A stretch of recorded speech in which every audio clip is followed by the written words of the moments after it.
ദൈവ തിരുനാമത്തിന് മഹത്വം ഉണ്ടാകട്ടെ. കർത്താവായ യേശുക്രിസ്തുവിൻ്റെ സ്നേഹം നിറഞ്ഞ നാമത്തിൽ നിങ്ങൾക്ക് ഓരോരുത്തർക്കും എൻ്റെ എളിയ സ്നേഹവന്ദനം. ദൈവനാമം മഹത്വപ്പെടട്ടെ. നാം നാളുകളായി ഇങ്ങനെ വചനം ധ്യാനിക്കുകയാണ്. എല്ലാ ദിവസവും രാവിലെ 5:30 യൂട്യൂബ് ചാനലിലൂടെയും മറ്റ് ചില TV ചാനലിലൂടെ എല്ലാം ഈ ശുശ്രൂഷ നിരന്തരം നടക്കുന്നുണ്ട്. ദൈവനാമം മഹത്വപ്പെടട്ടെ. ഫോർ മൈ ജീസസ് എന്ന യൂട്യൂബ് ചാനലിലൂടെ ഈ ശുശ്രൂഷ നടന്നു വരുന്നു.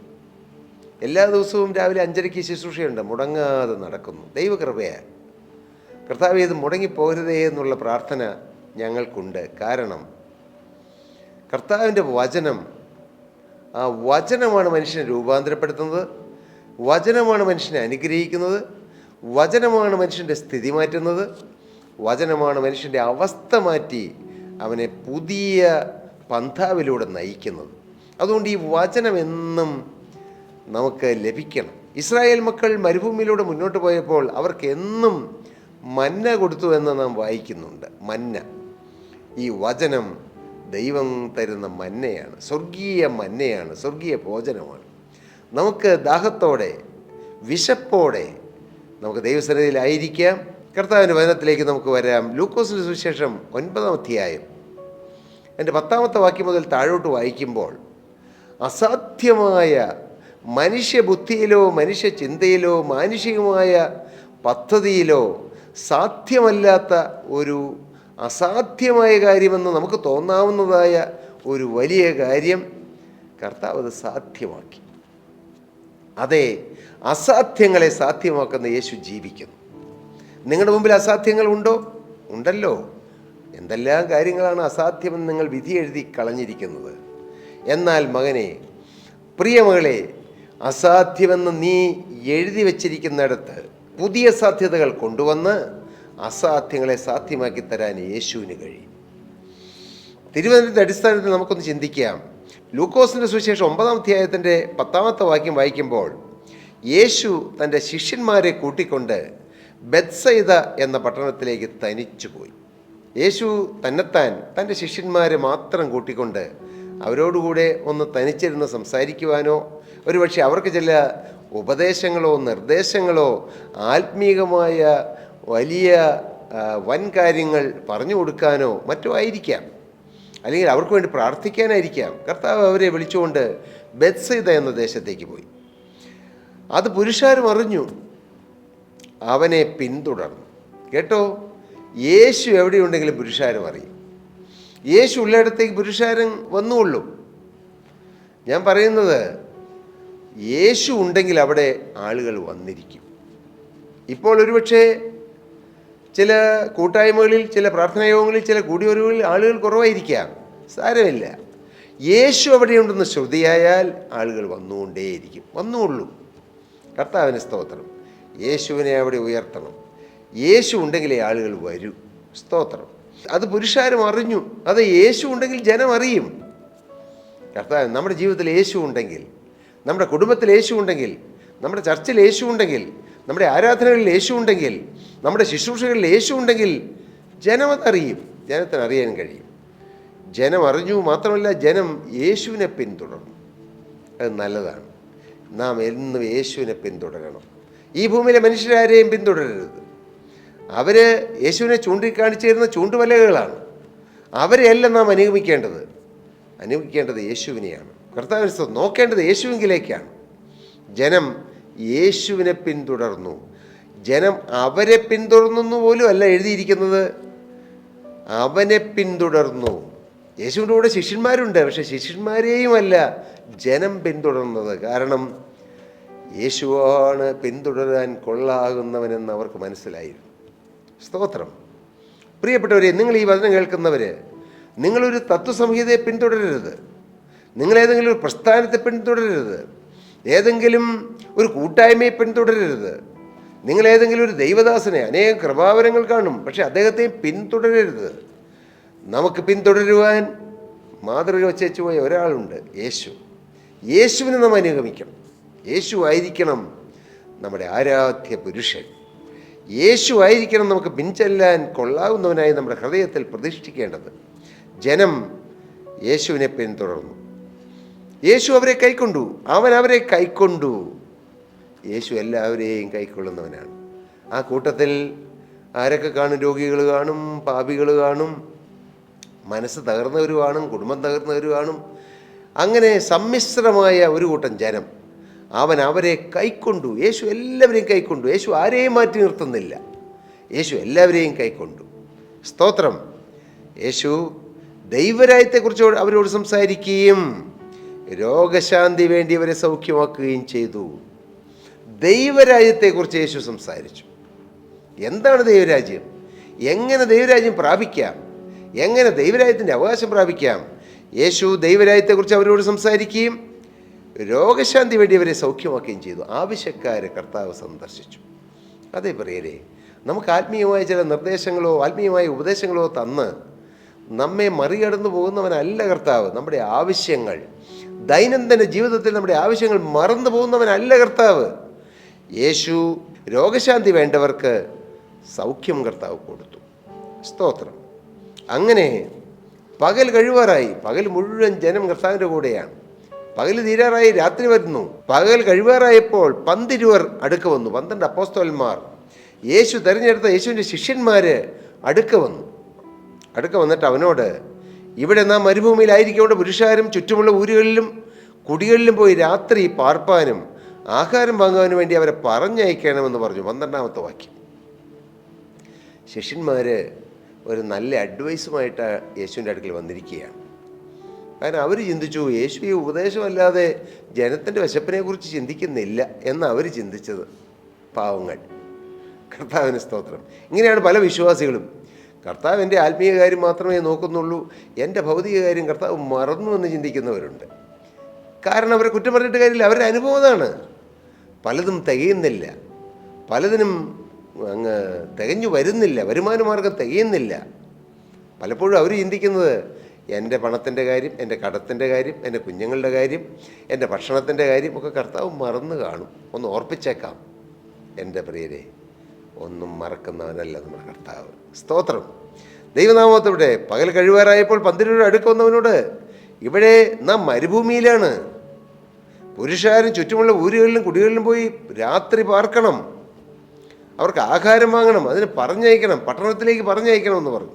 അവൻ അവരോട്, യേശു എന്താ പറഞ്ഞത്? അവരെ ഞെട്ടിച്ചതായ ഒരു ഉത്തരമാണ് യേശു കൊടുത്തത്. നിങ്ങൾ തന്നെ അവർക്ക് ഭക്ഷിപ്പാൻ കൊടുപ്പീൻ. അവർ ചങ്കൊന്ന് കിടുങ്ങിക്കാണും അല്ലേ? നിങ്ങൾ ഭക്ഷിപ്പാൻ കൊടുപ്പീൻ എന്നല്ല പറഞ്ഞത്, നിങ്ങൾ തന്നെ കൊടുക്കണം. കർത്താവിന് സ്തോത്രം. നമ്മൾ ചിലപ്പോൾ യേശുവിൻ്റെ വചനം കേൾക്കുമ്പോൾ, നിങ്ങൾ രോഗികളെ സൗഖ്യമാക്കുവീൻ, നിങ്ങൾ ഭൂതങ്ങളെ പുറത്താക്കുവീൻ, ഇങ്ങനെയൊക്കെ വേദപുസ്തകത്തിൽ ദൈവത്തിൻ്റെ ചില കൽപ്പനകളുണ്ട്. ഇതൊക്കെ കേൾക്കുമ്പോൾ നമുക്ക് സാധിക്കുമോ എന്ന് നമുക്ക് തോന്നും, ഇല്ലേ? ശിഷ്യന്മാർക്കും അങ്ങനെ തോന്നിക്കാണും. നിങ്ങൾ തന്നെ അവർക്ക് ഭക്ഷിപ്പാൻ കൊടുപ്പീൻ എന്ന് പറഞ്ഞതിന് അവരെന്നാ പറഞ്ഞേ? ഞങ്ങൾ എങ്ങനെ കൊടുക്കാനാ? ഒരു സാധ്യതയുമില്ല. 5 അപ്പമുണ്ട് ഞങ്ങളുടെ കയ്യിൽ, 2 മീനുമുണ്ട്, അധികം ഞങ്ങളുടെ പക്കൽ ഇല്ല. ഞങ്ങൾ പോയി ഈ സകല ജനത്തിന് വേണ്ടി ഭോജ്യങ്ങൾ കൊള്ളണമോ എന്ന് പറഞ്ഞു. കർത്താവ് എന്താ ഉദ്ദേശിക്കുന്നത്? ഞങ്ങൾ പോയി ഈ ജനത്തിന് മുഴുവൻ പൈസ കൊടുത്ത് ആഹാര സാധനങ്ങൾ വാങ്ങാനാണോ ഉദ്ദേശിക്കുന്നത്? അവർക്ക് മനസ്സിലായില്ല. നിങ്ങൾ തന്നെ അവർക്ക് ഭക്ഷിപ്പാൻ കൊടുപ്പീനെന്ന്. അത് നമ്മുടെ കർത്താവിൻ്റെ ഒരു കൽപ്പനയാണ്. അതേ പ്രിയരെ, ഇന്ന് വിശന്ന് വലയുന്ന അനേക കാര്യങ്ങൾ നമ്മുടെ ചുറ്റുപാടുമുണ്ട്. ഏതാണ് വിശപ്പ്? ശരീരത്തിൻ്റെ വിശപ്പല്ല, ആത്മാവിൻ്റെ വിശപ്പ്. എത്രയോ ആളുകൾ ദൈവത്തെങ്കിലേക്ക് വന്നവർ പോലും ഇന്ന് കുടുംബജീവിതം നശിപ്പിക്കുന്നു. അവർ ഡൈവോഴ്സ് ആവുന്നുവെന്ന് ഞാൻ ഇന്ന് കേട്ട ഒരു വാർത്തയാണ്. ഒരു ദൈവദാസൻ എന്നോട് പറഞ്ഞു, ഇപ്പോൾ അതൊരു ട്രെൻഡായി ഇന്ന്. ഒരു കാലത്ത് ദൈവത്തെ അറിയാത്തവരും ദൈവത്തെ വിശ്വസിക്കാത്തവരും ദൈവവിരോധികളായി നടക്കുന്നവർ അവർ ഡൈവോഴ്സ് ചെയ്തുകൊണ്ടിരുന്നു. എന്നാൽ ഇന്ന് ഒരിക്കൽ ദൈവത്തെ അറിഞ്ഞവരും വേണ്ട, ഒരു നിസ്സാര കാര്യം വരുമ്പോൾ വേണ്ട, അങ്ങ് പിരിഞ്ഞേക്കാം, അത് ദൈവീകമല്ല എന്ന് ഞാൻ പറയട്ടെ. ദൈവം യോജിപ്പിച്ചതിനെ മനുഷ്യൻ വേർപിരിക്കരുത്. ഒരുപക്ഷെ പ്രശ്നം കാണും, ചിലപ്പോൾ വഹിക്കൊണ്ട് പോകാൻ പ്രയാസം കാണും. മോനെ, നീ പ്രാർത്ഥിക്കണം. മകനെ, നിന്റെ ഭാര്യയെ വഹിച്ചുകൊണ്ട് പോകാൻ നിനക്ക് പ്രയാസം കാണും, പക്ഷെ നീ അവൾക്ക് വേണ്ടി പ്രാർത്ഥിക്കണം. സ്ത്രീജനം ബലഹീനപാത്രമെന്നും അവർ ജീവന്റെ കൃപയ്ക്ക് കൂട്ടവകാശികളെന്ന് ഓർത്ത് അവർക്ക് ബഹുമാനം കൊടുപ്പീനെന്നാണ് വചനം പറയുന്നത്. അവരെയും റെസ്പെക്റ്റ് ചെയ്യണം, അവരുടെ വാക്കുകൾക്ക് വില കൊടുക്കണം. കുടുംബ സ്വർഗമാകും. പുരുഷന്മാർ ചിന്തിക്കുന്നു, ഞാനാണ് ഭർത്താവ്, ഞാനാണ് തല, ഞാൻ മാത്രം ചെയ്താൽ മതി, എൻ്റെ കാര്യം നോക്കിയാൽ മതി. തെറ്റാണ് മോനെ അത്. സ്ത്രീജനം ബലഹീനപത്രമെന്നും അവർ ജീവൻ്റെ കൃപയ്ക്ക് കൂട്ടവകാശികളെന്ന് ഓർത്താൽ അവർക്ക് ബഹുമാനം കൊടുപ്പീനെന്ന് വചനം പറയുന്നു. പ്രിയ സഹോദരി, നിന്റെ തലയാണ് ഭർത്താവ്. സഭയുടെ തല ക്രിസ്തു, സ്ത്രീയുടെ തല ഭർത്താവ്, അങ്ങനെ വചനം പറയുന്നത്. അതുകൊണ്ട് നാം എന്ത് ചെയ്യണം? ഭാര്യമാരെ ഭർത്താക്കന്മാർക്ക് കീഴടങ്ങിയിരിക്കണം. എനിക്കും ശമ്പളമുണ്ട്, ഞാനും സ്ത്രീയല്ലേ, എനിക്കും സ്റ്റാറ്റസ് ഇല്ലേ, എനിക്കൊരു പേഴ്സണാലിറ്റി ഇല്ലേ എന്ന് പറഞ്ഞ് ഭർത്താവിൻ്റെ മുകളിൽ കയറരുത്. ഭർത്താവിന് കീഴടങ്ങിയിരിക്കണം, സബ്മിസീവ് മൈൻഡായിരിക്കണം. ഇതെല്ലാം ദൈവസന്നിധി വിലപ്പെട്ടതാണ്. ഒരുപക്ഷേ ശാസ്ത്രവും ലോകവും മുന്നോട്ട് വന്നപ്പോൾ ഇതൊന്നും വേണ്ട എന്ന് പറയുന്നവർ കാണും. അത് അവരുടെ പ്രമാണം, അത് ലോകത്തിൻ്റെ പ്രമാണമാണ്. ദൈവത്തിൻ്റെ പ്രമാണമാവുന്ന ഈ തിരുവചനത്തിൽ എഴുതിയിരിക്കുന്നതാണ് നാം പാലിക്കേണ്ടത്. ഹല്ലേലൂയ. അതുകൊണ്ട് മനുഷ്യൻ വേർപിരിക്കരുത് ദൈവം യോജിപ്പിച്ചതിനെ. അത് പാപമാണെന്നറിഞ്ഞുകൊള്ളുക. കർത്താവിന് സ്തോത്രം. അപ്പോൾ എന്താണ് സംഭവിച്ചത്? യേശു പറഞ്ഞു, അവനവരോട് നിങ്ങൾ തന്നെ അവർക്ക് ഭക്ഷിപ്പാൻ കൊടുപ്പീൻ എന്ന് പറഞ്ഞതിന് 5 അപ്പവും 2 മീനും അല്ലാതെ അധികം ഞങ്ങളുടെ പക്കലില്ല എന്ന് പറഞ്ഞു. അധികമില്ല. അതിൻ്റെ അർത്ഥം എന്നാണെന്നറിയോ? ഇത്രയും കൊണ്ട് എന്നെ ആകാനാ? 5 അപ്പം കൊണ്ട് ഈ 5000 തന്നെ പുരുഷന്മാരുണ്ട്. 5000 പുരുഷന്മാരുണ്ടെങ്കിൽ അന്നത്തെയും ഇന്നത്തെയും നില വെച്ച് നോക്കിയാൽ സ്ത്രീകളാണ് അധികം ആത്മീയ കാര്യങ്ങളിൽ മുന്നോട്ട് വരാറ്. നമ്പറിൽ നിങ്ങൾ കാണാം മിക്കവാറും സ്ഥലങ്ങളിൽ. അപ്പോൾ ഒരു 1.5 ഇരട്ടിയെങ്കിലും കാണും. ഇപ്പോൾ 5000 7500 സ്ത്രീകൾ കാണും. അത്രയും സ്ത്രീകളുണ്ടെങ്കിൽ ആ കൂടെ മിക്കവാറും കുട്ടികളും കാണും. ഒരു 2 കുട്ടികൾ വെച്ച് കൂട്ടിയാൽ എത്രയായി? പിന്നെ പ്രായമുള്ള മാതാപിതാക്കൾ 30,000 ജനങ്ങൾ കാണും ഏകദേശം. അങ്ങനെയൊക്കെയാണ് ചിന്തകന്മാർ പറയുന്നത്. പ്രിയപ്പെട്ടവർ, ഈ ജനം, വലിയൊരു കൂട്ടം ജനം, ഈ 5 അപ്പം കൊണ്ട് എന്ത്? ഇന്നങ്ങനെയാണ് നമ്മുടെ ഉള്ളിൽ, നമ്മുടെ അനേകരുടെ ഉള്ളിൽ. ദൈവം വാഗ്ദത്തം തന്നിട്ടുണ്ട്, മോനെ എന്ന് ഞാൻ അനുഗ്രഹിക്കും. ശമ്പളത്തിലേക്ക് നോക്കുകയാണ്. മോനെ എന്നിൻ്റെ രോഗം മാറും. അപ്പോൾ ആരോഗ്യത്തിലേക്ക് നോക്കുകയാണ്. മോനെ നിനക്ക് ഉന്നതമായ നിലവാരം കിട്ടും. അപ്പോൾ വിദ്യാഭ്യാസത്തിൻ്റെ സർട്ടിഫിക്കറ്റിലേക്ക് നോക്കുകയാണ്. അതല്ല പ്രിയരെ, പറഞ്ഞ ദൈവത്തെങ്കിലേക്ക് നാം മുഖമുയർത്തണം. ദൈവം ഒരു വാക്ക് പറഞ്ഞിട്ടുണ്ടെങ്കിൽ മോനെ നിൻ്റെ ബലഹീനതകളും നിൻ്റെ ഇന്നത്തെ അവസ്ഥയും നിൻ്റെ പോരായ്മകളും നിൻ്റെ യഥാർത്ഥമായ കാര്യങ്ങൾ കണ്ടിട്ടാണ് ദൈവം അത് പറഞ്ഞത്. ദൈവം അത് പറഞ്ഞെങ്കിൽ അത് നടക്കും. ആമേൻ പറഞ്ഞ് സ്വീകരിക്കണം. ലോഡ്, യെസ് ലോഡ് പറഞ്ഞ് സ്വീകരിക്കണം. ദൈവം ഒരു കാര്യം പറഞ്ഞെങ്കിൽ അത്യുന്നതിന് കഴിയാത്ത വല്ല കാര്യവുമുണ്ടോ പ്രിയരെ? നിങ്ങൾ വിശ്വാസത്തിൽ ഉറയ്ക്കണം. പാവപ്പെട്ട ശിഷ്യന്മാർക്ക് അങ്ങനെ പറ്റിയില്ല. ഞങ്ങളിപ്പോൾ പോയി ഈ ജനത്തിന് മുഴുവൻ പൈസ കൊടുത്ത് അപ്പം വാങ്ങിക്കണം എന്നാണോ നീ പറയണത്? ആ ചോദ്യത്തിൽ തന്നെ ഒരു ചോദ്യമുണ്ട്, അല്ലേ? ഇന്ന് വല്ലതും നടക്കാൻ പോണ കാര്യമാണെന്നുള്ളൊരു ചോദ്യമുണ്ട്. കർത്താവ് പറഞ്ഞു, സ്തോത്രം, ഏകദേശം 5000 പുരുഷന്മാരുണ്ടായിരുന്നു. പിന്നെ അവൻ തൻ്റെ ശിഷ്യന്മാരോട് 50 വീതം പന്തിയായിരുത്തുവീൻ എന്ന് പറഞ്ഞു. കർത്താവിൻ്റെ ശുശ്രൂഷയൊക്കെ നല്ല ഡിസിപ്ലിൻ്റെ ശുശ്രൂഷയാണ്. ചുമ്മാ തോന്നിയ പോലെ അതിലേലും ഓടി നടക്കുകയല്ല. ഇരുന്നോളാൻ പറഞ്ഞു. പന്തിയായിട്ടിരിക്കണം. പന്തിയായിട്ടിരുന്നാലേ വിളമ്പോളൂ, പന്തിയായിട്ടിരുന്നാലേ വാഴ്ത്തോളൂ, പന്തിയായിട്ടിരുന്നാലേ നുറുക്കുള്ളൂ, പന്തിയായിട്ടിരുന്നാലേ തൃപ്തിയാവുകയുള്ളൂ. ഇതൊരു ആത്മീയ സത്യമാണ്. നമ്മുടെ ആത്മീയ ജീവിതത്തിലും നമ്മുടെ ആത്മീയ ശുശ്രൂഷകളിലും നമ്മുടെ കൂടിയവരുകളിലെല്ലാം ഒരു ചിട്ട വേണം, ഒരു ഡിസിപ്ലിൻ വേണം. കർത്താവിന് സ്തോത്രം. ഞങ്ങളുടെ പീസ് മൗണ്ട് ഇൻ്റർനാഷണൽ മിനിസ്ട്രിയിൽ ഏതൊരു ചെറിയ ശുശ്രൂഷ, ഒരു ശുശ്രൂഷയും ചെറുതല്ല, ഇവൻ കഞ്ഞി ഉണ്ടാക്കുന്നിടത്ത്, മൈക്ക് ഓപ്പറേറ്ററിനടുത്ത്, ക്യാമറ വർക്ക് ചെയ്യുന്നിടത്ത്, പാട്ട് പാടുന്നിടത്ത്, പ്രാർത്ഥിക്കുന്നിടത്ത്, അങ്ങനെ ശുശ്രൂഷയിൽ പങ്കെടുക്കുന്ന ഏതൊരാളും മിനിമം അരമണിക്കൂർ മുമ്പ് വന്ന് അവർ പ്രാർത്ഥിച്ച് അവർ വളരെ കാം ആൻഡ് ക്വയറ്റായിട്ട് ദൈവവുമായി വലിയ സ്നേഹബന്ധത്തിൽ നിറഞ്ഞ് അങ്ങനെ നിന്നിട്ട് ശുശ്രൂഷയ്ക്ക് ഞങ്ങൾ തീരുമാനിക്കാറുള്ളൂ. ഞങ്ങളങ്ങനെ തീരുമാനമെടുത്തിട്ടുണ്ട്. അല്ലാത്തവരവർ സദസ്സിൽ വന്നിരിക്കുകയുള്ളൂ. കർത്താവിന് എന്തുകൊണ്ടാണ്? അതിന് ചില ഡിസിപ്ലിൻ വേണം. എവിടുത്തെങ്കിലും ഓടി വന്നു സ്റ്റേജിൽ കയറി ചെയ്യേണ്ടതല്ല കർത്താവിന് ശുശ്രൂഷ. ശാന്തമായിരുന്ന് കർത്താവിനോട് സന്നിധിയിൽ എന്തെങ്കിലും ഏറ്റുപറയാനുണ്ടെങ്കിൽ, തിരുത്താനുണ്ടെങ്കിൽ എല്ലാം തിരുത്തി, എല്ലാം ക്ലിയർ ചെയ്ത് പരിശുദ്ധാത്മാവിൻ്റെ കൃപ പ്രാപിച്ച് നാം ആ ശുശ്രൂഷയ്ക്ക് ഒരുങ്ങിയിട്ടേ സ്റ്റേജിൽ കയറാവൂ. അതിവിടെ കർത്താവ് നല്ല ഡിസിപ്ലിനായിട്ട് പറയും. 50 പേരെ ഇരുത്തിക്കൊള്ളാൻ പറഞ്ഞു. എന്ത് ചെയ്തു? അവർ അങ്ങനെ ചെയ്തു. എല്ലാവരെയും ഇരുത്തി. കേട്ടോ, ഇത് എല്ലാവർക്കും ബാധകമാണ്. സഭയിലെ നേതാവിനും ഏറ്റവും വലിയ ശുശ്രൂഷകനും ബാധകമാണ്. എത്ര വലിയ ശുശ്രൂഷകനാണെങ്കിലും ഓടി വന്നല്ല, അതിന് മുമ്പിലൊരു പ്രാർത്ഥന വേണം. ഒരുപക്ഷെ വീട്ടിൽ നിന്ന് പ്രാർത്ഥിച്ചിട്ട് വന്നാൽ മതി. പക്ഷെ പ്രാർത്ഥിക്കണം. കഴിയുമെങ്കിൽ അവനെ ശുശ്രൂഷ ചെയ്യുന്ന സ്ഥലങ്ങളിൽ അല്പം നേരത്തെ പോയി ഇരുന്ന് പ്രാർത്ഥിച്ച് ആ ഒരു അന്തരീക്ഷത്തിൽ നിന്ന് അങ്ങനെ പ്രാർത്ഥിച്ച് ചെയ്യുന്നതാണ് ഏറ്റവും ഉത്തമം. പക്ഷേ ചിലർക്ക് അങ്ങനെ സാധിക്കുകയില്ലായിരിക്കാം. പക്ഷെ പ്രാർത്ഥിച്ചിട്ട് വേണം. സ്തോത്രം. അവർ അങ്ങനെ ചെയ്തു, എല്ലാവരെയും ഇരുത്തി. ഉടനെ വായിക്കുന്നു, അവന് 5 അപ്പവും 2 മീനും എടുത്തു. ഇച്ചിരി ഉള്ളത് കർത്താവിൻ്റെ കയ്യിലായി. ഇപ്പോൾ മോനെ, നിനക്ക് കുറച്ചുള്ളത്, നിനക്ക് അല്പമേ കാണുകയുള്ളൂ, പക്ഷെ നീ മുഴുവൻ കർത്താവിന് കൊടുക്കണം. 4 അപ്പം കൊടുത്താൽ കർത്താവ് പോരാ, 4 അപ്പം കൊടുത്താൽ പോരാ, 5 കൊടുക്കണം. നിനക്കുള്ള മുഴുവൻ കൊടുക്കണം. ഞാൻ 3500 രൂപയ്ക്കാണ് 39 വർഷങ്ങൾക്ക് മുമ്പ് എൻ്റെ സഹോദരൻ്റെ സ്ഥാപനത്തിൽ ജോലിക്ക് കയറിയത്. ആ 3500 എൻ്റെ കയ്യിൽ കിട്ടുമ്പോൾ ഞാൻ മുഴുവൻ കർത്താവിൻ്റെ ഭാഗത്തിൽ ആക്ഷരികമായി, അന്ന് ഇതുപോലെ ബാങ്ക് ട്രാൻസ്ഫറൊന്നുമില്ല, അന്ന് കവറിലാണ്. ആ കവറ് എൻ്റെ പ്രാർത്ഥനാ മുറിയിൽ വന്ന് ഞാൻ മുട്ടുമേലിരുന്ന് അവിടെ വയ്ക്കും. കർത്താവേ, ഇത് മുഴുവൻ അവിടുത്തെ പാദത്തിൽ വയ്ക്കും. എൻ്റെ അപ്പ, എനിക്ക് അത്യാവശ്യമുള്ളത് മാത്രം അവിടുത്തെ അനുവാദത്തോടെ ഞാൻ എടുത്തുകൊള്ളാം. ഞാൻ പറഞ്ഞിട്ടുണ്ട്, അക്ഷരീയമായി പറഞ്ഞിട്ടുണ്ട്.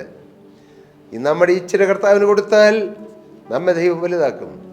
ഇന്ന് എനിക്കൊരു മാസം ലക്ഷങ്ങൾ ഞാൻ ശമ്പളം വാങ്ങിക്കുന്നയാളാണ്. കർത്താവിന് സ്തോത്രം. എന്താണ് പറഞ്ഞത്? നമുക്ക് ഇച്ചിരിയുള്ളത് കർത്താവിന് കൊടുക്ക്. അത് മുഴുവൻ കർത്താവ് വാങ്ങിച്ച് കർത്താവൊന്നും എടുത്തുകൊണ്ട് പോകുന്നുമില്ല കേട്ടോ. സമർപ്പണമാണ് വലുത്, ഡെഡിക്കേഷനാണ് വലുത്. യേശു 5 അപ്പവും 2 മീനും കൈകളിലെടുത്ത് സ്വർഗത്തേക്ക് നോക്കി അവരെ അനുഗ്രഹിച്ചു. പുരുഷാരത്തിന് വിളമ്പുവാൻ ശിഷ്യന്മാർക്ക് കയ്യിൽ കൊടുത്തു. ഇവിടെയെല്ലാം ഒത്തിരി ദൂതുകൾ പറയാനുണ്ട്. വിളമ്പുവാൻ ശിഷ്യന്മാർ വേണം, ഇരിക്കാൻ ജനം വേണം, വിളമ്പുവാൻ ശിഷ്യന്മാർ വേണം, കൊടുക്കാൻ അങ്ങനെയും വേണം. 5 അപ്പവും 2 മീനും കൊടുത്തു. ഇതെല്ലാം കൂടി ഒന്നിച്ച് നടക്കുമ്പോഴാണ് അത്ഭുതം നടക്കുന്നത്. കർത്താവിൻ്റെ കയ്യിലേക്ക് കൊടുക്കാൻ ആളുകൾ വേണം, ഇരിക്കാൻ, കർത്താവ് പറയുന്നത് അനുസരിക്കാൻ ആളുകൾ വേണം, കർത്താവിൻ്റെ കയ്യിൽ നിന്ന് സ്വീകരിച്ച് വിളമ്പാൻ ആളുകൾ വേണം. ഇത് 3ഉം കൂടി നടക്കുമ്പോൾ വലിയ അത്ഭുതങ്ങൾ നടക്കും. എന്താണ് നടന്നത്? എല്ലാവരും തിന്ന് തൃപ്തരായി ശേഷം 12 കൊട്ട എടുത്തു. കർത്താവിന് സ്തോത്രം. അസാധ്യമെന്ന് ശിഷ്യന്മാർ കരുതി. പക്ഷേ ഇവിടെ 12 കൊട്ട. അന്ന് 5 അപ്പമേ ഉള്ളൂ, 2 മീനും ഉള്ളൂ. ഇപ്പോൾ ഇരിക്കുന്നു 12 കൊട്ട നിറച്ച് 10,000, 20,000, 30,000 പേര് തിന്ന് ശേഷിപ്പിച്ചു. ഇതാണ് നമ്മുടെ കർത്താവ്. മോനെ, നിൻ്റെ ചെറിയ കാര്യം നടത്തിത്തരാൻ കർത്താവ് ശക്തനല്ലേ? മോളെ, നിൻ്റെ വിവാഹം നടത്തിത്തരാൻ ദൈവം ശക്തനല്ലേ? മകളെ, നിൻ്റെ ഭർത്താവിൻ്റെ മദ്യപാനം മാറ്റിത്തരാൻ യേശു ശക്തനല്ലേ?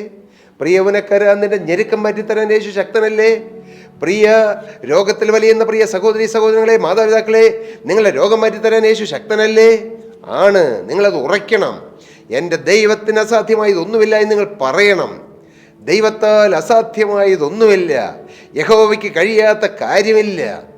നിങ്ങളത് ഉറച്ച് പ്രാർത്ഥിച്ചാൽ നടക്കും. അന്ന് 5 അപ്പം കൊണ്ട് 5000 പേരെ പോഷിപ്പിച്ച് 12 കൊട്ട നിറച്ചെടുത്ത ദൈവം, ആ യേശു മാറ്റമില്ലാത്തവനാണ്. ആ യേശു ഇന്നും പ്രവർത്തിക്കുന്നുണ്ട്.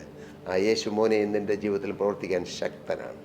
ആ യേശു എൻ്റെ ജീവിതത്തിൽ പ്രവർത്തിച്ചതുകൊണ്ടാണ് ഞാൻ സന്തോഷത്തോടെ, പൂർണ്ണ സമാധാനത്തോടെ ഞാൻ എൻ്റെ കർത്താവിൻ്റെ സാക്ഷിയായി നിങ്ങളുടെ മുമ്പിൽ നിൽക്കുന്നത്. ഞാൻ എൻ്റെ വാക്കുകൾ ചുരുക്കട്ടെ. അസാധ്യങ്ങളെ സാധ്യമാക്കുന്നൊരു യേശുവുണ്ട്. യേശുവിൽ വിശ്വസിക്കൂ, യേശുവിൽ ആശ്രയിക്കൂ, യേശുവിനോട് പ്രാർത്ഥിക്കൂ. നിങ്ങളുടെ മുമ്പിൽ അസാധ്യമായതെല്ലാം, അത് ആത്മീയമാകട്ടെ ഭൗതികമാകട്ടെ, എല്ലാം കർത്താവ് സാധിപ്പിച്ച് തരും. ദൈവം നിങ്ങളെ അനുഗ്രഹിക്കട്ടെ എന്ന് പ്രാർത്ഥിച്ചുകൊണ്ട് ഞാൻ വാക്കുകളെ നിർത്തുന്നു. ദൈവനാമം മഹത്വപ്പെടട്ടെ. പ്രിയപ്പെട്ടവരെ, നിങ്ങൾക്ക് ഏതെങ്കിലും പ്രാർത്ഥനാ വിഷയങ്ങൾ ഞങ്ങളെ അറിയിക്കാനുണ്ടെങ്കിൽ താഴെ കാണുന്ന നമ്പറിൽ ഞങ്ങളുമായി കോൺടാക്റ്റ് ചെയ്യൂ. ഞങ്ങളുടെ പ്രെയർ വാരിയേഴ്സ് ടീം നിങ്ങൾക്ക് വേണ്ടി പ്രാർത്ഥിക്കും. കർത്താവ് എല്ലാവരെയും അനുഗ്രഹിക്കുമാറാകട്ടെ. സ്തോത്രം.